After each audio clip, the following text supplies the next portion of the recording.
নমস্কাৰ বন্ধু বান্ধৱীসকল, মোৰ এই চেনেলৰ অন্য এটা ভিডিঅ'লৈ আপোনালোকক স্বাগতম জনাইছোঁ।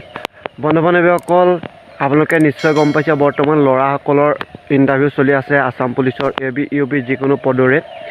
আৰু বন্ধু বান্ধৱীসকল, বৰ্তমান লখিমপুৰ আৰু ধেমাজি ডিষ্ট্ৰিক্টৰ লখিমপুৰ গ্ৰাউণ্ডত কমেও হৈছে ল'ৰা ছোৱালী, কিন্তু মই আপোনালোকক আপডেট দিম যে যেতিয়া ল'ৰা আৰু ছোৱালীক যিমানটো সংখ্যক প্ৰত্যেক দিনাখনি মাতিছিল ঠিক সিমানটো সংখ্যক গৈছেনে নাই আপোনালোকে নিশ্চয় গম পাইছে। ভিডিঅ' যদি চাইছে যিকোনো ভিডিঅ' আপোনালোকে ইউটিউবত নিশ্চয় আপোনালোকে গম পাইছে। মই ইয়াৰ পৰা আপোনালোকক ক'ম যে যিমান ল'ৰাৰ কথা ক'বলৈ গ'লে ল'ৰা প্ৰত্যেক দিনাখনে 1000কৈ মাতিছে, আপোনালোকে নিশ্চয় গম পাইছে। সেই 1000ৰে কমেও আপোনালোকৰ 600-700 সিমানটোহে আহিছে, আপোনালোকৰ 350-400 সিমানটো মানে অহাই নাই ফিল্ডলৈ।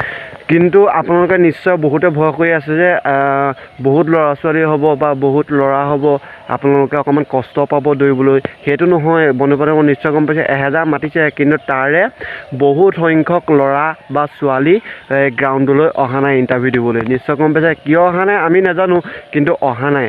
আগতেতো আপোনালোকে নিশ্চয় গম পাইছে যেতিয়া আগৰ বছৰ হৈ গৈছিল ইণ্টাৰভিউ, ঠিক তেতিয়া আপোনালোকে নিশ্চয় গম পাইছে কিমান ল'ৰা ছোৱালী হয়, প্ৰত্যেক দিনাখনে 500-600 সিমানটো হয়।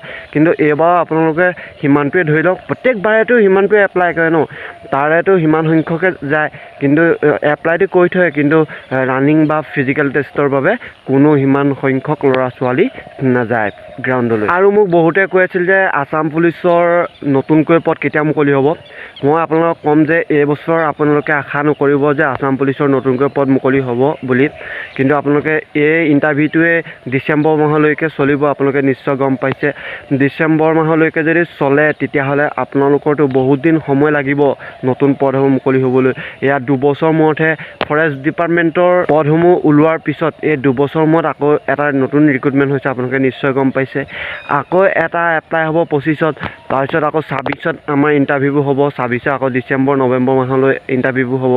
নিশ্চয় আপোনালোকে গম পায়েই 2 বছৰ লাগি যায় অসম চৰকাৰৰ এই ফিজিকেল টেষ্টবোৰ অনুষ্ঠিত হ'বলৈ, নিশ্চয় গম পাইছে। সেইকাৰণে পৰা আপোনালোকক কৈছোঁ এইবাৰ ভালকৈ দিয়কচোন, যিমানটো সম্ভৱ হয় আপোনালোকৰ ফিজিকেল টেষ্টটো দিবলৈ। আৰু বহুত যোৱাও নাই বাৰু, কিয় যোৱা নাই নাজানো, ইণ্টাৰভিউ আৰু কঠিন হয় বুলি ভাবিছে তেওঁলোকে, সেইকাৰণে পৰা যোৱা নাই চাগৈ। হয়ও বা কিছুমানৰ বাবে কঠিন, যদি আপোনালোকে যদি ফিল্ডত ৰানিং কৰি নাথাকে তেতিয়া আপোনালোকৰ বাবে বহুতেই কঠিন, বা জাম মাৰি নাথাকিলেও আপোনালোকৰ বাবে বহুতেই কঠিন। এইবাৰতো নিশ্চয় গম পাইছে আপোনালোকে 2টা বা এটাত পূৰা এক্সিলেণ্ট মাৰিবই লাগিব, তাৰপিছতহে আপোনালোকৰ কথা আহি পৰিব। কাৰণ এইবাৰতো যিমানটো জানো ল'ৰাৰ এইবাৰ 50 আপেই যাব যেন লাগিছে মোৰ মতে, কিন্তু আপোনালোকে কমেণ্ট কৰি জনাবচোন কিমাননো যাব পাৰে।